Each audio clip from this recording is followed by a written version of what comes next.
Hi everyone and welcome to H Drama Hospital Recap. As always, don't forget to subscribe so you don't miss any of our videos or recaps. Let's get right to it because today is the day the verdict is in. But we're going to start at the Metro Court. So at the Metro Court, Nathan comes into Claudette's room. She immediately goes to nostalgia mode and he's like, no, I'm not here for that. What did you want to tell me? He's done with all the games. And she's like, you're the only one who can help me. And he's like, okay. So she starts out with saying none of what she's about to tell him is her fault. Of course not. After they broke up, nicest way to put it, she hooked up with a dangerous and deadly guy. And, she kept a low profile because she found out that, even he wound up in prison and he was tracking her from prison.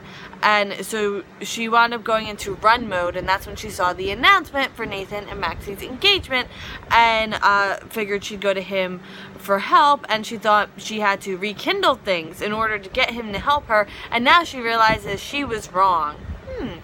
So Nathan isn't having any of this, like, now I have feelings for you again thing, because he's like, well, what about Griffin, and what about this, what about that? Basically, Claudette's having a lot of feelings for a lot of people, apparently.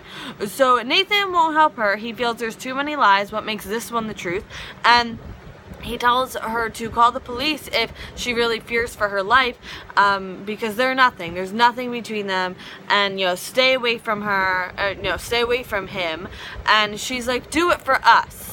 We'll get back to that in a little bit. So also at the Metro Court, Olivia gives Alexis a hard time about the trial and how she was drunk on the stand because Olivia read all the articles about what happened.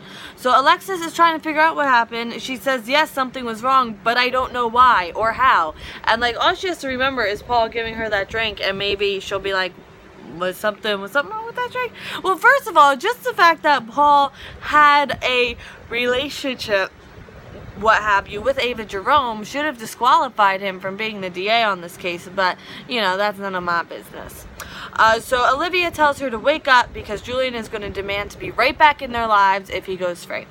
And another happening at the Metro Court, Sunny meets back up with Carly. They talk about Sabrina. They think, they think maybe Julian was behind it because she was going to testify at his trial, and Sunny knows Julian had Hale Garrett killed, so it's not that big of a stretch, but Sunny tells her that the hospital and everyone thinks that Sabrina found out who the hospital killer was, so that's who was the culprit, and he feels he should have been more involved in this whole hospital killer fiasco because maybe it would be done by now. So he wants to now get involved to stop this, and Carly's scared if he takes action it'll come back on the family, and she wants him to promise not to go after Julian if he is free and just to let it go, and she won't drop it, and she doesn't want to give up any part of their lives. At the park, Griffin is informed that the hospital will close. Scott shows up. He's talking on the phone about how the prosecution fell apart, and he's confident Julian will be acquitted. And he says, so then Griffin's like, hey, what you talking about over there? I'm Duke Lavery's son. And now, Scott has to talk to him, and he's super not thrilled about that. So Griffin wants answers, and Scott tells him to talk to the DA or Sunny or Alexis as to why the case tanked, because he represents Julian, so he's not the best person to talk to. At the jail, Ava tells Julian he's nearly free, and even if he goes free, he doesn't have anyone to go back to. That's me saying it. Ava wouldn't say that. He really only has Ava. So do with that what you will. So Julian knows something was wrong with Alexis, and he can tell that Ava isn't surprised with how the trial happened, and he wants to know what she did. And she's like, it was just a quid pro quo. And that reminds me of that song from Silence the Musical. I wish I could have seen that show. Anyway, so Julian asks Ava if she had anything to do with Sabrina not showing up, and she says she didn't have her killed, and Julian thinks Sabrina's untimely death could be the reason he gets convicted because the jury knows who he is, and one of his witnesses surprisingly going missing. That looks bad, and he wishes he had never told Alexis any of his secrets, and that he hadn't gotten married or any of that. At the courthouse, Dylan sees a Paul there. Paul says he's done a very bad thing, and I'm like, you'll have to be more specific. And then when they came back from commercial, Dylan's like, you'll have to be more specific. And I was like, ooh, Dylan, same wavelength. So Dylan is there about Sabrina. He tells him she was killed. He knows that, and they believe her death is connected to Monica's incident, and that they're closing down the hospital. And basically, Dylan wants Paul to reassure Tracy that he'll do everything in his power to catch the killer. And I'm like, all he has to do is look in the mirror, and he's not going to do that. None of this is going to happen. So Paul tells Dylan he'll do whatever he can to solve the situation at the hospital. Yeah, don't hold your breath, Dylan. All right. So Dylan seems willing to forge a future with his father, and a man comes over and tells Paul something. The jury is back. Word around town, it starts making its way around town, so everyone starts coming back to the courtroom. So Paul sees Griffin. Don't know what was going through his mind there. Probably that just he was a staff member of the hospital, because I don't know, does he know? I think he might know. Anyway, so Olivia and Alexis come in. Olivia tells Ava to leave Alexis alone, and I love this Olivia and Alexis dynamic, especially now that Julian's disgraced. So can we keep them, please? Pretty please? So they've reached a verdict on 6 counts within an hour, so that's not good. The judge asks if they're unanimous. They are. So count 1, solicitation, not guilty. Theft of evidence, not guilty. Obstruction, not guilty. Conspiracy to commit murder against Duke Lavery, not guilty. Murder in the first degree for Carlos Rivera, not guilty. And attempted murder of Alexis Davis, not guilty. So at this point, Alexis cries. I think right around obstruction she starts crying, because she can see where it's going. Olivia has an outburst. The jurors are excused. Julian's free. Alexis runs out crying, and Olivia's there for her, and I think it becomes very clear that Alexis didn't tank her testimony on purpose, because she's not like going over to Julian, like she's genuinely scared.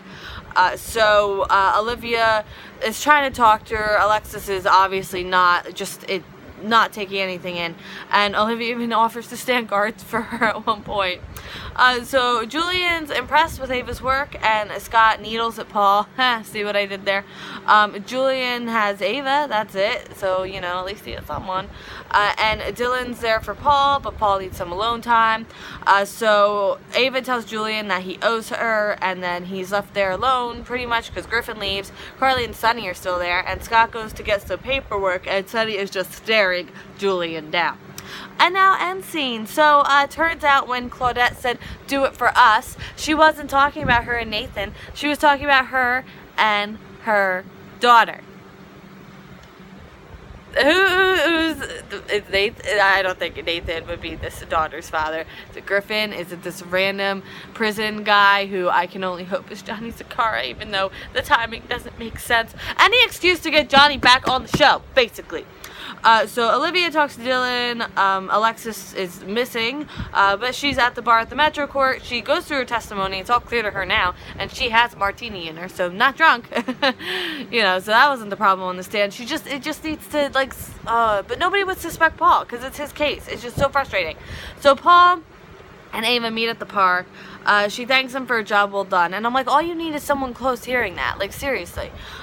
So she tells him that she has a letter that'll go straight to the authorities if anything happens to her, and she asks him why he would kill complete strangers. Again, public park, but you know, go for it. And he won't indulge her, and he says he understands her more. He gets her need to protect her brother. Family takes care of family, and she tells him to stop while he's ahead and get out of town. So is he really doing this for Susan? What's going on? Please tell me. Griffin is praying at the chapel. Basically, he knows that in the end there will be justice, but only by the hands of God. And Julian's gonna leave alone, right past Sonny and Carly. And Sonny, yeah, he's not letting this go. Not by a long shot. No, not at all. So there's that. So yeah, Julian's free. I think we all, you know, saw coming what else was gonna happen, but still. So frustrating. I don't know why they did like this whole case together. They should have done, I don't know. I feel like the Alexis thing and the Carlos thing, no, at least the Alexis thing should have been separate. I don't know. I just feel like you were asking for, now double jeopardy applies to all that stuff as opposed to like splitting it up. I know it would have cost more money, but you could have protected yourself better. But I guess in the end, Ava was going to have her way, and everything was going to get thrown. So what are you going to do? I don't know. What's Sonny gonna do? I don't know. So that is it for today's General Hospital recap. I will see you tomorrow for more General Hospital, and I hope you have a great day.